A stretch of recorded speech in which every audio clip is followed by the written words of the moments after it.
Bonjour et bienvenue sur ma chaîne YouTube, l'atelier du retraité. Aujourd'hui, j'ai un ami qui est venu de longue date, hein, on a travaillé ensemble dans les années 90. Et en fait, on va le nommer Roméo. Ben oui, c'est pas une plaisanterie, son épouse elle s'appelle Juliette, donc voilà, on va l'appeler Roméo. Donc en fait, Roméo, il me disait qu'il avait une machine à bière, une tireuse à bière. Et pour parler un petit peu de l'historique de cette machine, elle a à peu près 4 ans.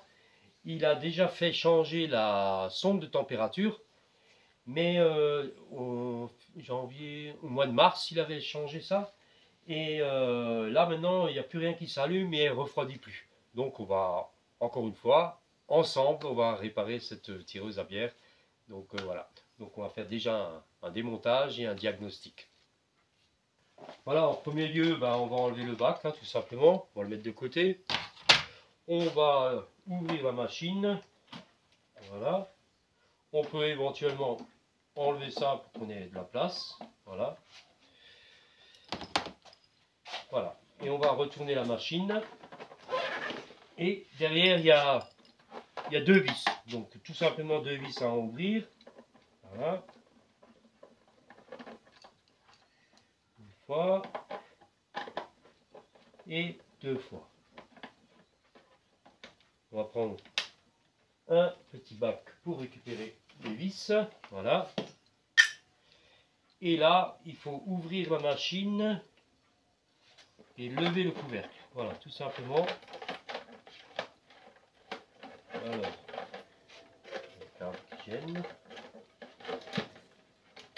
voilà. Donc là, on a le couvercle, on a le capot derrière. Bon, voilà que la machine, elle est quand même poussiéreuse, hein, très poussiéreuse. Et voilà. Donc, on va faire un petit diagnostic vite fait. On va regarder visuellement déjà. Voilà. Alors aussi, on a une plaque de commande, hein, donc avec le bouton marche-arrêt. Et là, on voit des petits condensateurs. Alors, je vais prendre la lampe pour voir s'ils sont bons. Apparemment, visuellement, je dis bien, les condensateurs ici sont bons. Et on va retourner la machine. Ici, on a la carte d'alimentation. On peut refermer. Ici, on a juste à soulever apparemment le couvercle. Voilà. On va essayer de sortir. Voilà. Là, on a le couvercle de la carte d'alimentation. Là, on va vérifier. Et ben là, voilà. Visuellement, il n'y a pas photo. Avant de prendre quoi que ce soit en testeur, j'ai déjà trouvé la panne. Alors, je vais prendre la caméra en main et je vais vous le montrer. Voilà la fameuse carte d'alimentation, on va dire. Donc, eh ben, regardez, on peut le voir directement. Je vais m'approcher le plus près possible. Vous voyez, il y a 1, 2, 3, 4 condensateurs qui ont gonflé. Donc là, il n'y a pas photo. À partir du moment où les condensateurs ils ont gonflé, c'est sûr qu'ils sont foutus. Donc, on va procéder au démontage de cette carte.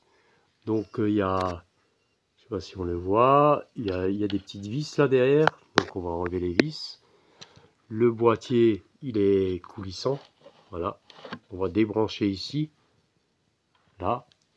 Au besoin, si vous n'êtes pas sûr, je dis toujours, bah, prenez une photo pour être sûr du coup.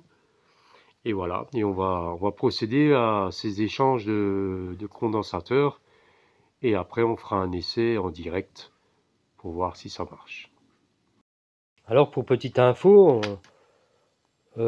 sachez que bon, moi, là, je vais brancher la machine. Je vais l'allumer avec le petit connecteur ici. Voilà. Et là, vous pouvez constater que effectivement le ventilo il tourne. Donc on peut supposer que ben voilà, il y a du courant qui passe. Et ben non, la carte d'alimentation en fait avec les condensateurs, ben en fait c'est certainement ça qui ne fait pas l'affichage et qui ne donne pas l'ordre de refroidir. Donc voilà, on va voir ça. Voilà, comme je vous ai dit, j'ai pris des photos. Bon, il y a des détrompeurs, on le voit très bien, mais c'est toujours bien de prendre une photo. Donc on a juste 3 fiches à débrancher, hein. Voilà, c'est ce que j'ai déjà fait. Et maintenant, en fait, je peux coulisser et prendre simplement la carte en main. Voilà. Donc la carte est en main.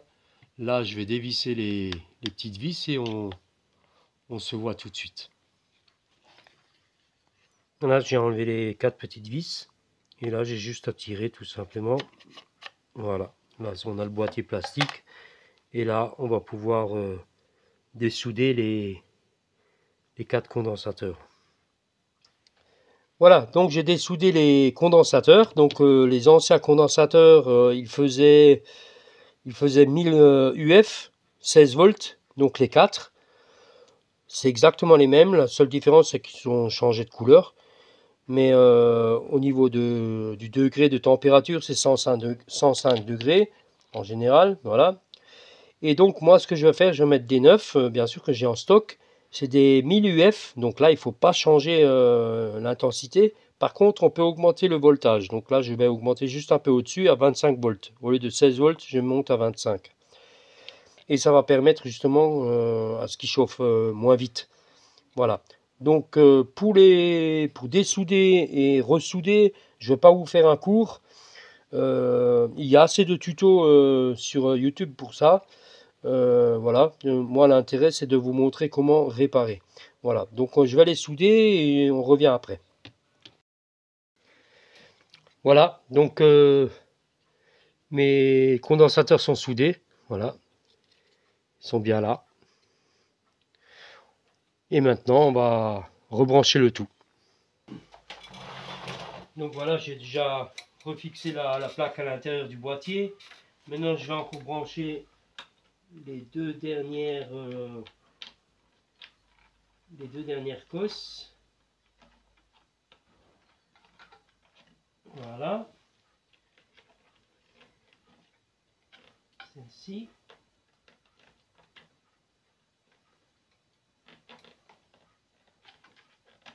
Voilà. Je ne vais pas fermer le boîtier tout de suite. Et là, on va faire l'essai. Ben voilà. On va voir ça.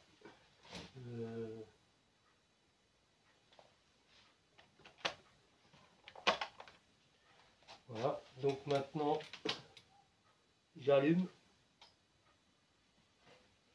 Le ventilo tourne. Et mes voyants marchent. Voilà. Regardez bien. Voilà. Il dit qu'il n'y a pas de tonneau dedans, bien sûr. Mais il y a la sonde de température. Donc maintenant, on va laisser un petit peu tourner. On va laisser un petit peu tourner. Donc si, vous voyez, si je mets la main,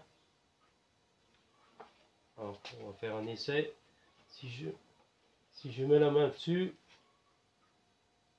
vous voyez, il dit qu'il y a le tonneau qui est dedans. Je ne sais pas si on voit sur la caméra. Attendez. Voilà. Vous voyez.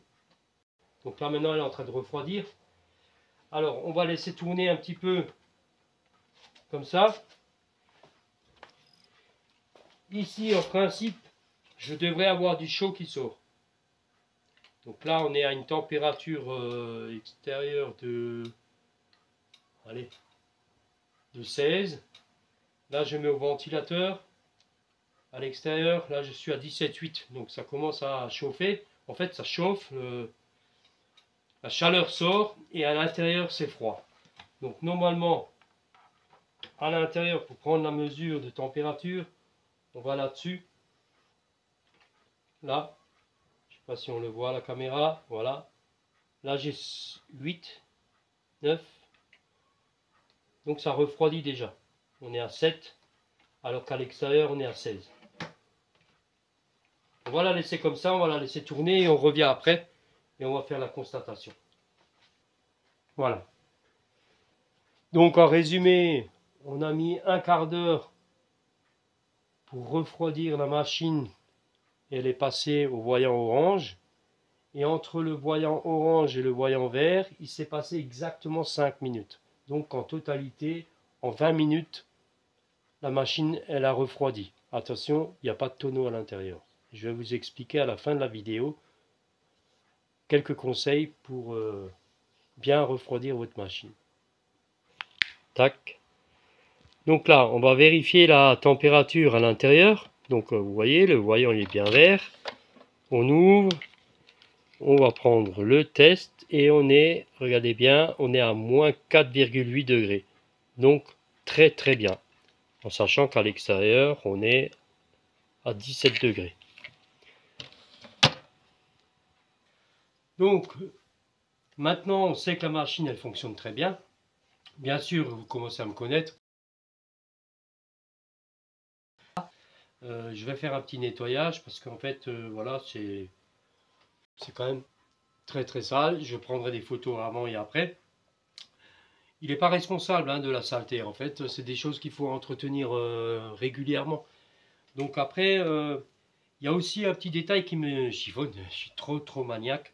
En fait, vous voyez, la poignée, elle tient vraiment très très légèrement. Donc en fait, je vais essayer de l'approcher de la caméra. En fait, il y a des joints toriques ici. Donc je vais les changer et je vais mettre des joints toriques un petit peu plus épais. Voilà. Là, ils seront beaucoup plus épais. On va faire l'essai. On revient après une fois que je les ai changés. Donc pour moi, de toute façon, les joints ils sont foutus. Je vais prendre un cutter, je vais les enlever. Donc voilà, on va lui changer les joints toriques. Donc je prends un cutter. Je sais pas si on voit à la caméra. Voilà.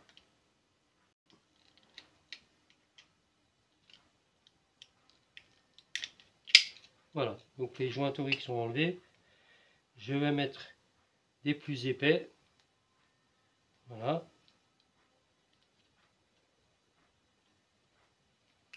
Et voilà. Donc maintenant on va faire le test. Ah effectivement, là, sa poignée, elle tient très bien. Voilà. Vous voyez, elle tombe plus. Avant elle était vraiment légère. Donc là je l'enlève, je force vraiment bien. Donc voilà. Ça c'est déjà, j'aime bien, je suis un petit peu maniaque, vous allez me dire. Mais bon, et là pareil, il y a un petit ressort. Une fois que j'ai nettoyé, je vais mettre un petit peu de graisse alimentaire, histoire que ça va bien. Et voilà. Donc on reviendra quand la machine sera propre et je vous donnerai encore, comme je vous ai dit avant, des bons conseils.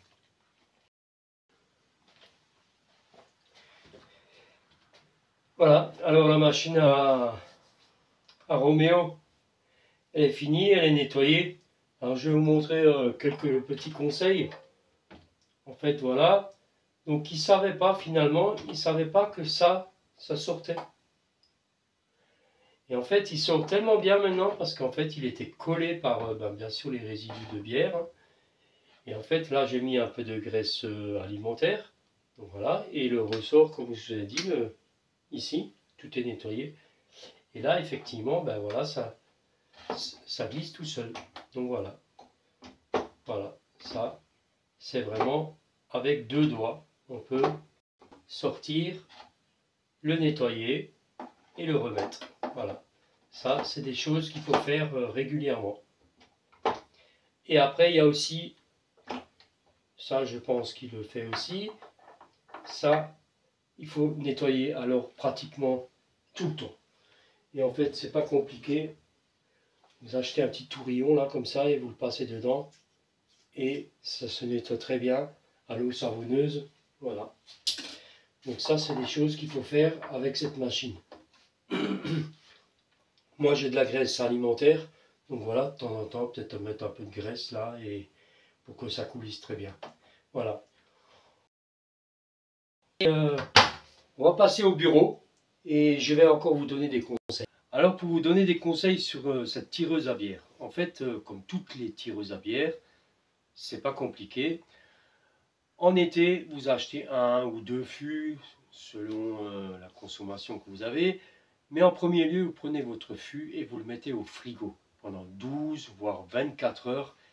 Et vous mettez vos tubes et vous verrez que au moment où vous mettez le fût dans la tireuse, ben vous verrez que la tireuse elle va refroidir en moins de 10 minutes. Ça ne va pas attendre 20 minutes. Donc voilà, ça c'est un premier conseil pour éviter justement que la machine n'arrête pas d'essayer de refroidir à fond. Maintenant, on va parler de consommation. Alors on va prendre l'exemple de Roméo. Donc Roméo, il me disait qu'il était seul à boire. Donc il y a deux solutions. Soit il continue à boire tout seul, ou alors il demande à Juliette de commencer à boire. Non, je rigole, on va, on va rester sérieux.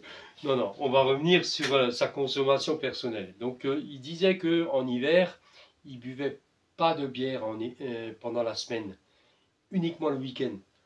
Alors, pourquoi il laisse tourner la machine toute la semaine? Déjà, il pourrait économiser de l'énergie, puisque le fût, il le met dans le frigo.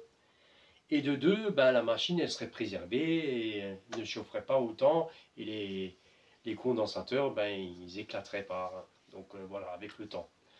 Donc voilà, donc cette solution, elle est bonne.